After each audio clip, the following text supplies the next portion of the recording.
Hello there. Welcome to On Deck with Coach Cameron. Thank you for joining us.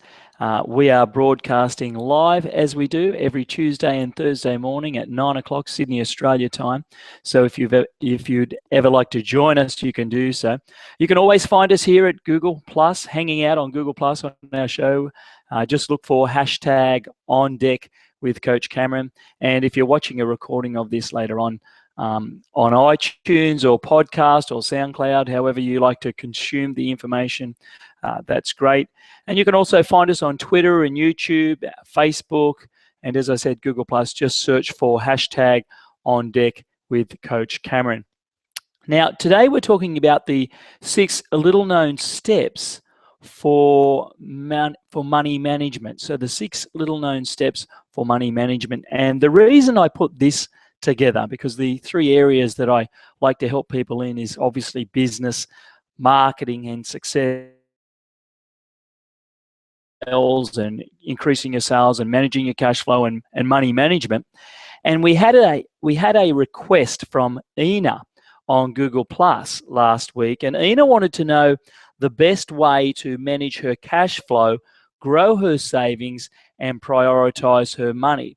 So I thought what I'd do for this particular hangout or podcast, if you're listening to this on iTunes, you're listening as a podcast, or on SoundCloud later on, I thought what I'd do for this show is to just do a step-by-step walkthrough and give you 6 steps. And I call them little-known steps because the reality of it is that many of us struggle with managing our money. And, you can see that when you look at your local society, your local crowd that you hang around with, the people in your community, so many of us, get so caught up in debt. We struggle managing our money properly. And, I've been there as well, and I know what it's like to struggle with money. We all go through that at some point in our lives. But I recognized early in my career, how important managing money was, not just in my personal life, but also in business as well. And, at one time I've run 3 different separate business models, all very successful and award-winning business models. And I realized how important money to ensure that the businesses that I ran were in fact profitable, because it's no good running a business if you can't create a profit. Small business without profit is no business. It's only a matter of time until you can't create any more profits that you go out of business. So it's equally important to manage your money personally. Now, that's very important. You've got to be able to manage your money, on a family basis, or your own money. You've got to be able to manage that. But if you're in business, it's obvious you need to manage, business money.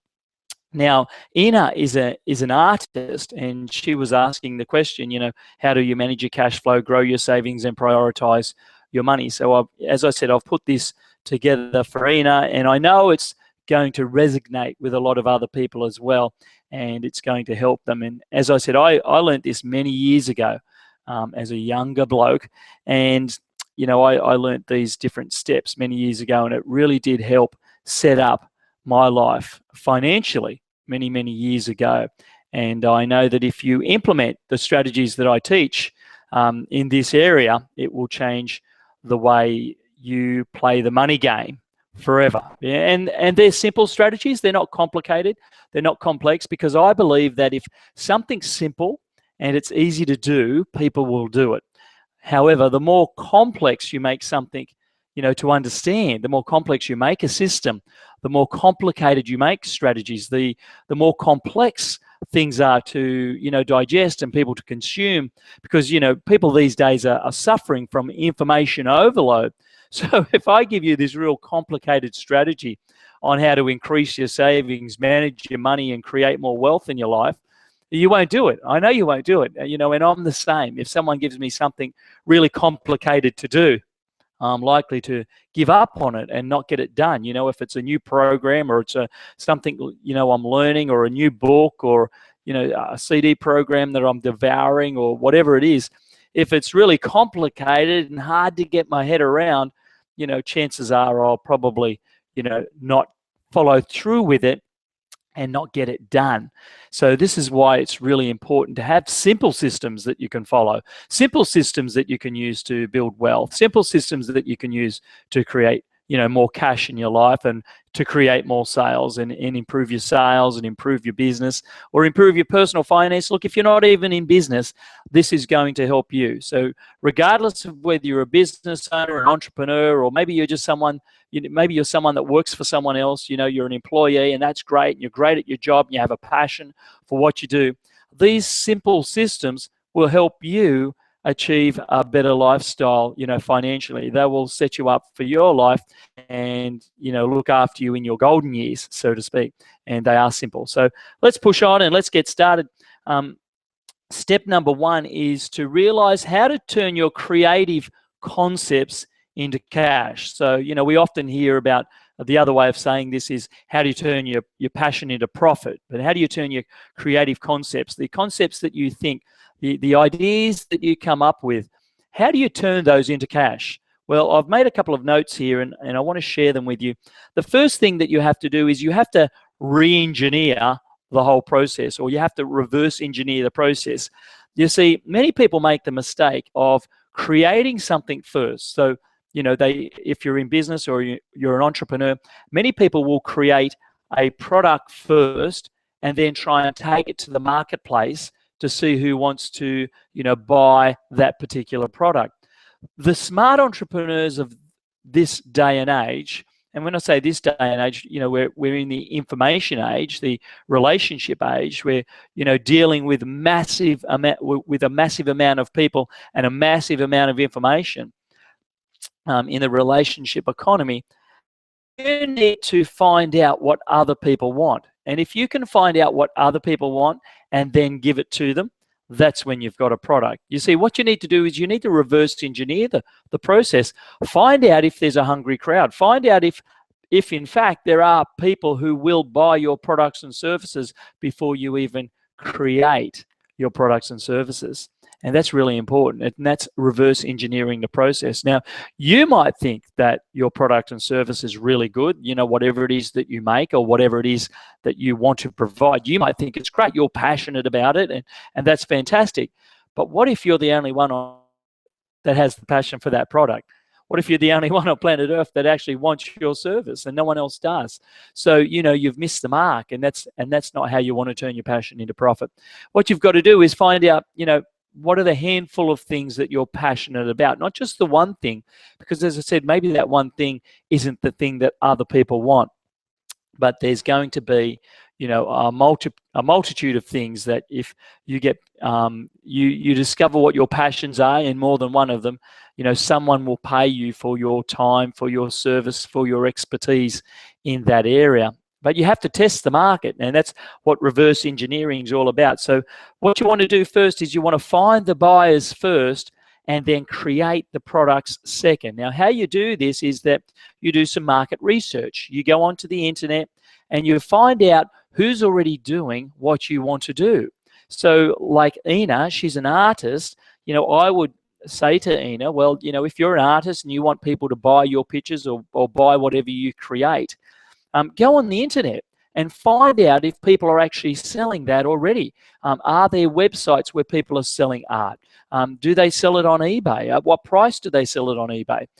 Are there blog sites written about, the type of art that you create? And, we're talking about art today, but you can plug in whatever it is that you do when I say the word art for Ina, right? So whatever product and service that you feel passionate about, maybe you're a personal trainer, maybe you're a photographer, maybe you're a solicitor, maybe you're an accountant, maybe you're a consultant, you're an expert of some sorts in your industry, maybe you're a coach, you're a teacher. Like, it doesn't matter what it is, but the concept stays the same. So, where I'm talking to Ina and saying to her, well, look, who else is selling art on the internet? Well, who else is selling personal training? Who else is selling, a particular type of law, service or accounting service or a particular type of photography service, or a particular type of car hire service, whatever it is that you do. So what you need to do is you need to do some market research. Go on the internet and find out who is already doing what you're doing, or who is already doing what you want to do. Do some market research, and then start asking your friends and your family and your business networks, the wider community. Maybe you're involved in a church and you can speak to people at church about your idea or concept. Maybe you're involved with a business group. Maybe you have a large extended family.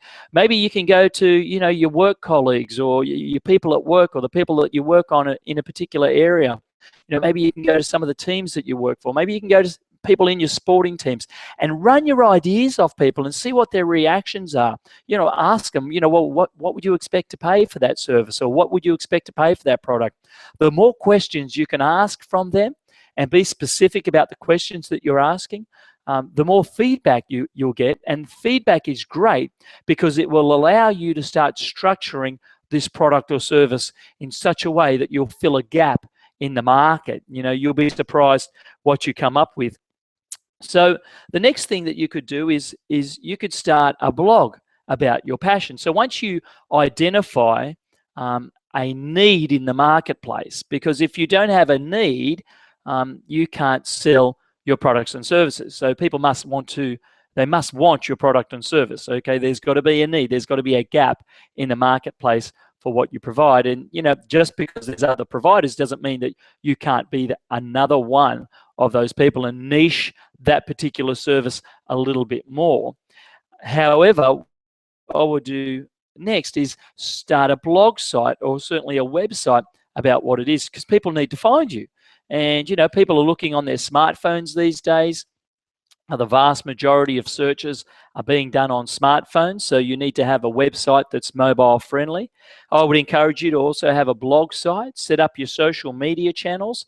All of these things are free and of no cost to you. So that, okay, the website may be a small cost, for website hosting and to buy the domain name, but we're talking about, pennies, not thousands. Gone are the days where you had to pay a couple of $100s for domain names and hosting. It's really, really cheap these days to get web hosting. So start a blog, start a website, build your social media channels. They're all free, right? And start connecting with people and share with people what it is that you do and the gaps that you fill in the marketplace, and start to create a buzz, start to create groups. On Facebook, you can create a group about, what it is that you do. Whether it's personal training, photography, studying law, accounting, art, whatever it is that you do.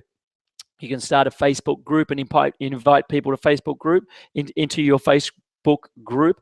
You can do the same on LinkedIn. You can get on LinkedIn if you're in the professional networks system. You can create your own group on LinkedIn and you can invite people to your LinkedIn group. So again, that's another way of building a database, of building a network of people that you can reach out to and communicate to and build relationships with about your products and services.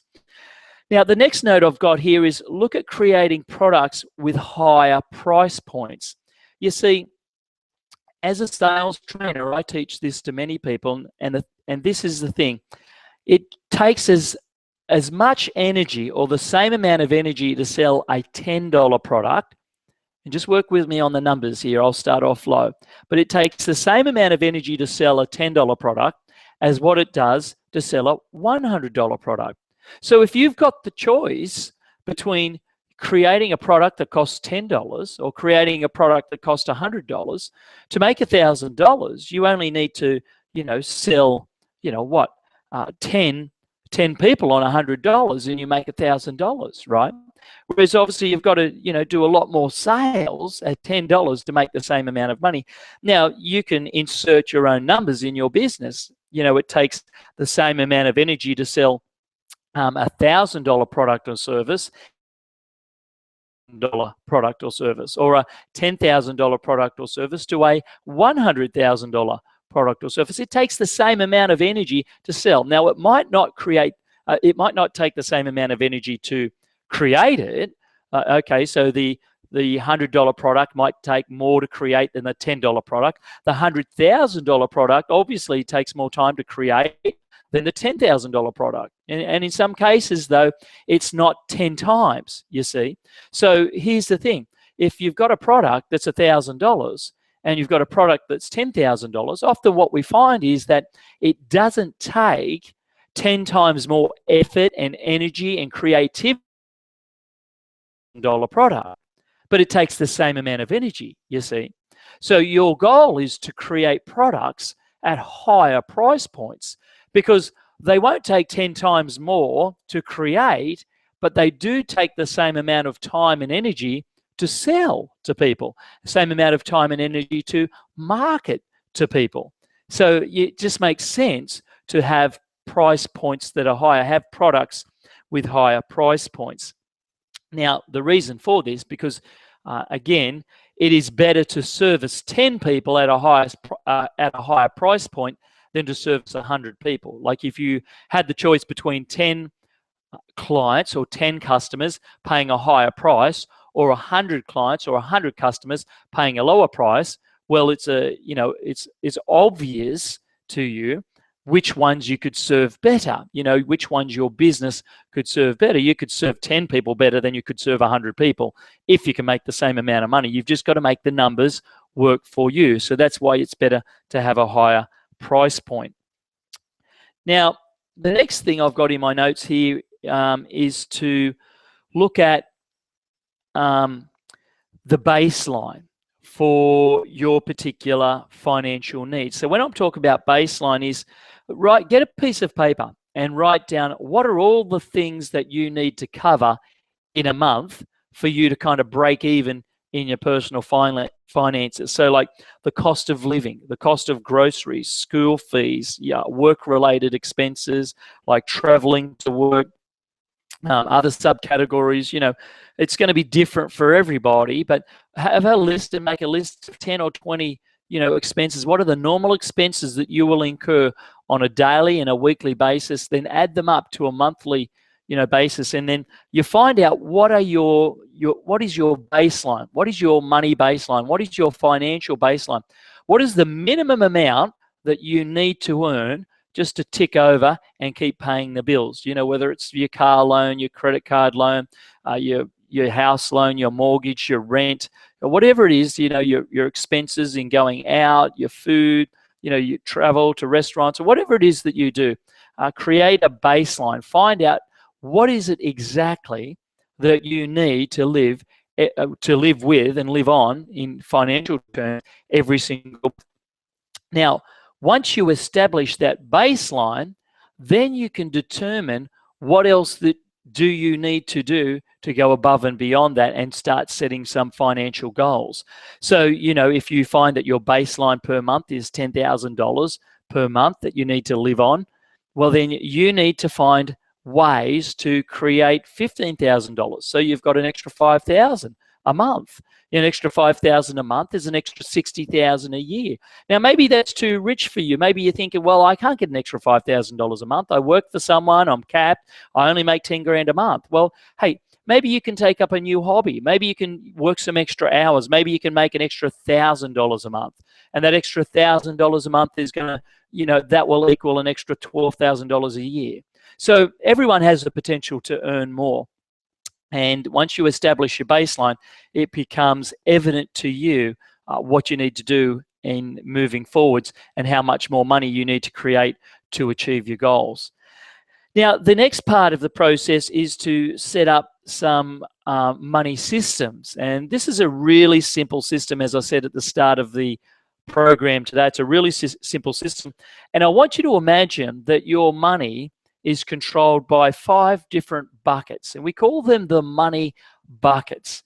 Now, the first money bucket, let's say for argument's sake, to keep the example simple, and you can use this in business, just change the numbers for you, but I'm just keeping the numbers low for everyone to understand. It's no good me saying, look, if you earn $100,000 a month, that might go over most people's heads. So, you insert your own numbers. The numbers are irrelevant.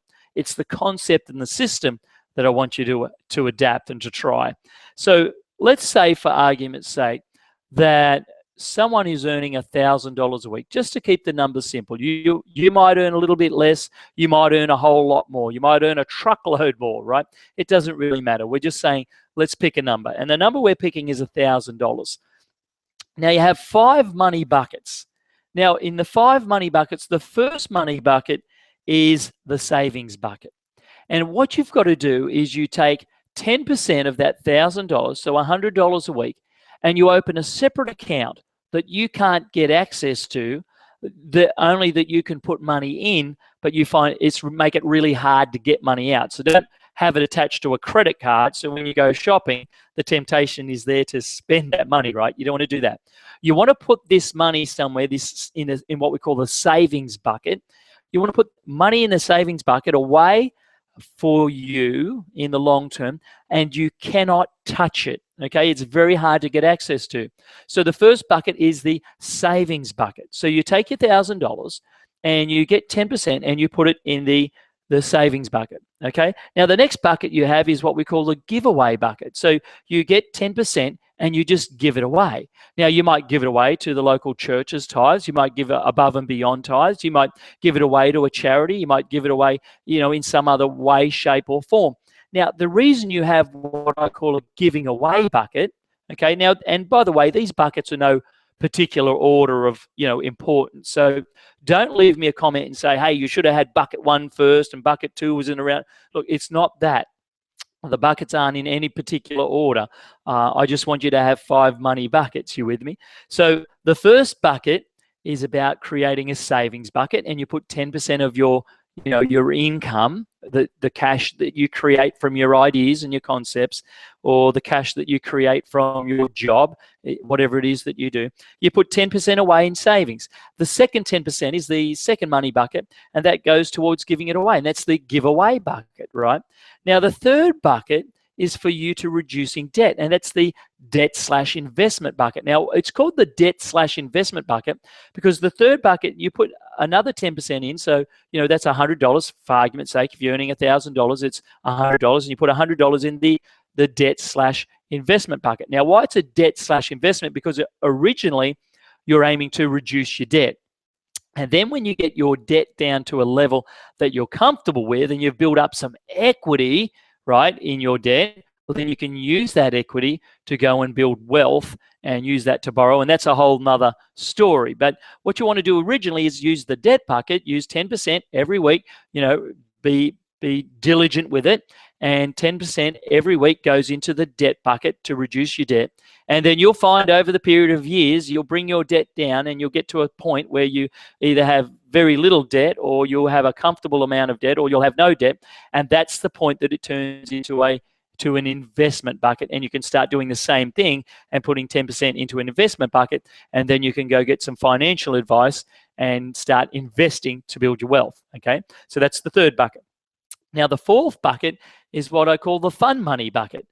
So you put 10% into the fun money bucket, and the fun money bucket is just that. Because, what's the use of managing your money and being so tight with money? And so, I hate the word budget. When people say, I'm going to create a budget for my money, I just, it makes me cringe, because the budget says it's all negative and you can't spend any money. So what you want to do is create a fun money bucket. And the fun money bucket, again, you put 10% in. You put 10% in all of these buckets, the first 4 buckets, 10% in the savings bucket of what you earn, 10% into the giveaway bucket of what you earn, 10% into the debt reducing bucket of what you earn, and 10% into the fun money bucket. Now, I'm calling them buckets, I know, but they're not really buckets. It's not like you have this bucket at home, right, and you drop the money in the bucket, okay? These are obviously savings accounts and bank accounts that you set up with your bank or your financial institution. Okay, so we're giving them just fun names to create the system for you, but obviously they're accounts, and transaction accounts, long-term savings accounts, whatever you want to call them with your financial institution. You can talk to your bank manager about them, but you have a 10% fun money bucket. That's the fourth bucket. And the idea of the fun money bucket is to just do that, do something fun with it. So after you've put 10% of your money in over 6 months, you find that you've got this, chunk of money you can go and have fun with. You can just go out on the town for the night, or go out for the weekend, or take the family away on a short break, or, buy something new that you've always wanted, just because it's fun to do that and it's fun to spend money. We're emotional beings. We all love to spend money. We've just got to manage it a lot better. Now, what you end up with after you've got these 4 different buckets, the 10% of savings, the 10% of giving away, the 10% of debt reduction, and the 10% of fund money, you're actually left over with 60% in the other bucket, right? Now, this 60% is your baseline. Okay, this is what you've got to live off. So the 60% are your living expenses and everything else. You know, your electricity, your groceries, your day-to-day costs of living and living off that. So the idea is to live off 60% of what you currently earn. Now, that might be tough for some of you, but trust me, if you can start creating a system for this, and if you find that this isn't enough money for you to live off the 60%, well, hey, then you need to go out and earn more money. You need to take up a new hobby and go and do what I said at the start of the show, and that is to create new products, to create new services, is to find a need in the marketplace where you can create some extra income, you see, and then the numbers change for you. So that's a really simple way that I've given you today to manage your money. You've got the 5 simple buckets, and let me just highlight them again. Number 1 is the savings bucket. Number 2 is the giveaway bucket. Number 3, and remember, they're not in any particular order. Number 3 is the debt reduction / investment bucket. Number 4 is the fund money bucket, and number 5 is the living expenses bucket. That's what you live off bucket. So it's 10% in each of the first 4, and that remains 60% in the last one. And if you follow this simple system, and you do it for a few years, not a few months, if you do it for a few years, it will make a dramatic difference on the amount of money that you have to allocate towards your debt, your investments, and creating wealth for yourself and your family in the future. Well, I trust that's been helpful for everyone, and especially for Ina, who requested that. If you're watching this and you have a request and you're thinking, hey, look, I've got a question for Coach Cameron and I'd like to ask it, just leave me a comment on this video and I'll get it, and maybe I can put something in the next video for you. And if you're an inspirational type of business person, you've got a great story to tell and something to share with people, you can go to my website at coachcameronroberts.com, and you can fill out a form to be a guest speaker on the show. We've got some good speakers coming up over the next couple of weeks. I've already got them booked in. I know you're going to love hearing from them and hear their stories and how they've become successful and the inspirational things that they're going to share with us on the show. Well, that's about it for Coach Cameron today. Thanks very much for tuning in. If you've been listening on iTunes or SoundCloud, I hope you've enjoyed the podcast today. And I look forward to seeing you next time, same place, every Tuesday, Thursday morning at 9 o'clock Sydney, Australia time on Google+. It gets streamed to YouTube. Look for us on Twitter, Facebook. Just search for #OnDeck with Coach Cameron Roberts. This is Cameron signing out. I'll talk to you really soon.